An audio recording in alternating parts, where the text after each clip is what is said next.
Hi, my name is Krishna. Welcome back to my channel. And you can see all around there is snow. We had like 6 inches of snow yesterday due to a snowstorm. You can watch my video about snowstorms too. So, if you guessed it right, the topic about this video is going to be snow. So first, how is snow formed? Snow forms up, up in the clouds when it is cloudy. And inside there, a dust or pollen freezes and then bounces around the cloud, collecting more water molecules that make up water.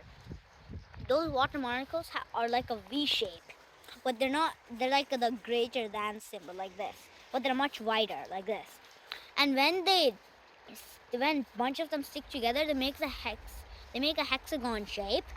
That and more and more stick together, making a branch. And that branch sticks onto that frozen pollen, making a snowflake. But that's just the beginning story. It falls down out of the cloud, where it goes in a different path, and its shape is always changing depending on how much water is in the air, how much air is there, how much wind is there.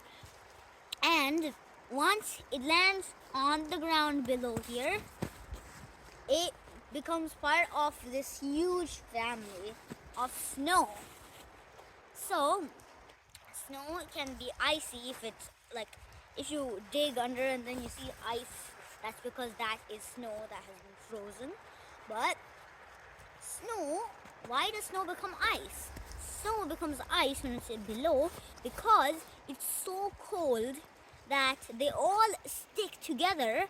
And since snowflakes are actually ice, just very weak, they stick together. So when they stick together, they make a big ice floor below the snow. So during when it's snowing, there'll be a lot of snow falling on the ground, and it won't really turn into ice. But when it settles for about a day or a few hours, it starts to freeze and freeze until all the snow on top melts due to the sun, and all the snow below has been turned into ice. So that also can tell when it's snowy, you don't want to just run. Snow also means that there can be ice on the ground, especially if it has not just snowed. Even if it just snowed, a bit of the snow that has already fell can become ice. So I have a question for you. What's your favorite thing to do on a snow day? Make sure that you answer. Make sure you take your time and answer the question to yourself, or maybe you should have a group of people, tell it, share, pause the video, stop and think. But I'll go on now. Different types of snowflakes. Scientists came up with names for about 30 snowflakes. And these are just a few. Some are long and thin like needles. Some are tall and, not tall, but fat and short. Usually what was that? It's like a hexagon. It's a hexagon snowflake. I forgot its name, but there's also other ones like they're fat and they're long, like cylinders. And there are like the most famous one. The most famous shape is the diocaps, and so they're like the one that have a hexagonal shape. They have the branches. They're like the most famous. I'm gonna sit down now and show you the snow. So you can see that when I pick up the snow, when I toss it in the air, it doesn't really spread out. It's very wet snow, so I can make a snowman. It's like the snow where you get a mold stuff.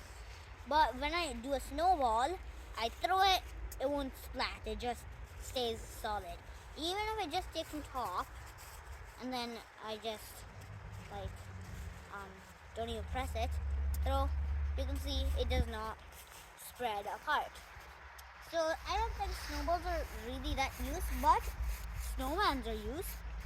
It's hard snow, and when I was actually walking, I did not fully sink into the snow. I kind of like stayed above the snow, like this deep, somewhere around like this deep. I did not sink down that deep. Anyways, it does make sense because I'm not that heavy, but there was the snow was really strong. It's really strong. So, otherwise the snow is also just like snow. It's really fun to play with. And also, if you can also stop and think now, what do you like snow that just when you throw it, it splatters everywhere, or the snow where you like to where the snow you make snowman with wet snow like what we have right now? Stop and think. You can pause the video and talk with your group, or if you don't have a group, just talk to yourself. It's another moment like that. But I will be doing this. I'll be doing that. It's icy. I will be doing that in some videos, but yeah, I'm doing this video maybe multiple times. So this snow is like 6 inches, I told you, and it is also very slippery. So again, you can watch a few of my shorts. I have safety tips for you, and yeah, I hope stay safe when you're walking in the snow. But also, snow is colorless, but since snow reflects reflects all sunlight, so sunlight has colors, and since snow reflects all the colors, it appears white to us. Like for example, an apple reflects an apple absorbs every color but reflects red, so it appears red to us. Coal absorbs every color, so it appears black to us. So that is in our vision. So I will have another episode on like color, but I'm gonna tell the top 3 snowiest countries. So, number 3, United States of America. They are a pretty big country, probably most of their snow is in Alaska. Number 2, Canada. Canada is the second biggest country, and it makes sense that they have a lot of snow, especially in the north. Number 1 will probably surprise you. It's actually Japan. Japan loves this season of winter. They love every season, but winter is one of their favorites, and Japan looks beautiful in the winter. So Japan gets the most snowfall. That is a true fact. I hope you like this video. Make sure to like and subscribe to my channel. Bye bye.